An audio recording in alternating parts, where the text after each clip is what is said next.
नमस्कार दोस्तों। आज मैं आपको बैसाख मास महात्म के छठे अध्याय की कथा सुना रहा हूँ। नारद जी कहते हैं कि हम एक ब्राह्मण और छिपकली का इतिहास कहते हैं। प्राचीन काल में हेमांग नाम का एक राजा इक्ष्वाकु वंश में हुआ है। उस वंश के राजा ने अन्न दान नहीं किया। इसी से उसने चातक व छिपकली का जन्म लिया। वह निर्धन व निर्बल ब्राह्मणों की बहुत सेवा किया करता था, लेकिन विद्वान व तेजस्वी वेद पाठी ब्राह्मणों की सेवा नहीं करता था। जो वस्तु स्वयं सुलभ है उसका दान नहीं करता था। उसका कहना था कि दुर्लभ वस्तु का दान उत्तम होता है। वह ब्राह्मणों का बड़ा भक्त, किसी की निंदा न करने वाला, शत्रुओं पर विजय पाने वाला तथा जितेंद्रिय था। उसने इतने यज्ञ किए कि कुशाओं से पृथ्वी पर कुशा ही कुशा दिखाई देने लगी। उसने गौभूमि तथा स्वर्ण का दान देकर अनेक ब्राह्मणों को प्रसन्न किया।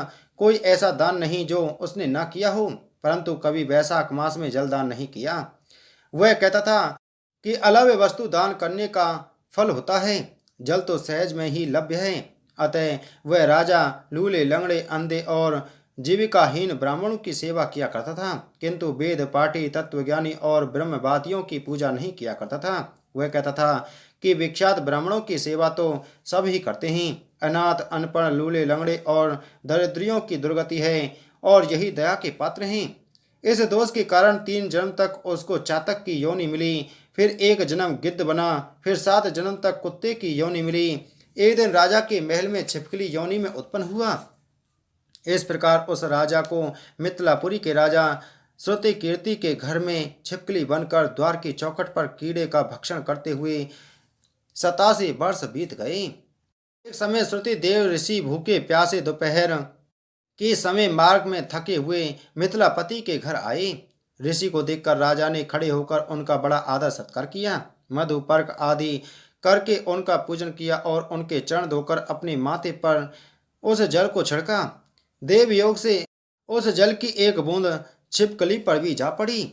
जल की बूंद पड़ते ही उनको अनेक योनियों के जन्म का ज्ञान हो गया और वह हाय हाय कहकर चिल्लाने लगा कि हे ब्राह्मण देवता, मेरी रक्षा करो, मेरी रक्षा करो। छिपकली के ऐसे वचन सुनकर ब्राह्मण को बड़ा आश्चर्य हुआ और कहने लगे कि तू कौन है और क्यों इतना विलाप करता है? तू अपना सब वृतांत कहे, मैं अभी तेरा उद्धार करूंगा। ऋषि के ऐसे वचन सुनकर वह छिपकली कहने लगी, हे ब्राह्मण, मैं इक्ष्वाकु कुल में उत्पन्न हुआ वेद शास्त्र का ज्ञाता था। मैंने अनेकों गोदान और यज्ञ दान तथा बहुत से कुएं तालाब और बावड़ी बनवाई, अनेकों दान दिए और धर्म पूर्वक राज्य भी किया, तो भी मुझे स्वर्ग न मिला।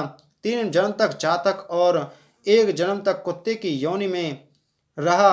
अब इस छिपकली की योनि में हूँ।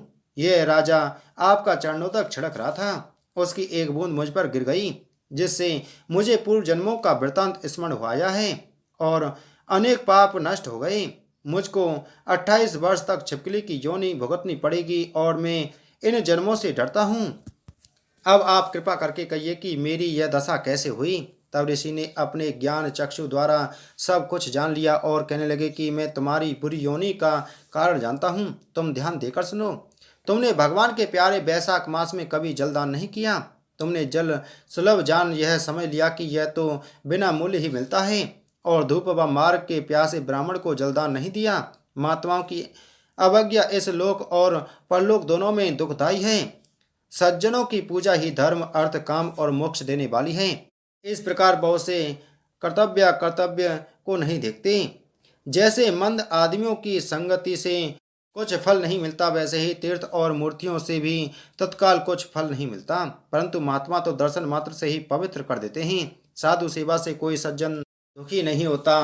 तूने तो ना तो जल दान किया और ना साधुओं की सेवा की, इसी कारण तेरी यह दुर्गति हुई। अब मैंने जो बैसाख में पुण्य किया है वह तुम्हें दूंगा, उसी के फल से तुम्हारी शांति होगी। इससे तुम्हारे भूत भविष्य वर्तमान तीनों कालों के कर्मों के संस्कार दूर हो जाएंगे। यह कह ऋषि ने जल स्पर्श कर एक दिन के वैशाख स्नान का फल उसको दे दिया। जल के छींटे लगते ही वह सब पापों से मुक्त होकर दिव्य रूप हो छिपकली का रूप त्याग कर नमस्कार कर आज्ञा लेकर स्वर्ग को चला गया और 10,000 वर्षों तक सुंदर भोगों को भोगकर इक्ष्वाकु वंश में ही महाप्रभावशाली काकुत्स्य नाम से उत्पन्न हुआ और 7 द्वीप तक पृथ्वी का राज्य करने लगा। वैशाख मास महत्तम छठा अध्याय संपूर्ण। बोल वैशाख मास महत्तम की जय। बोलो विष्णु भगवान की जय।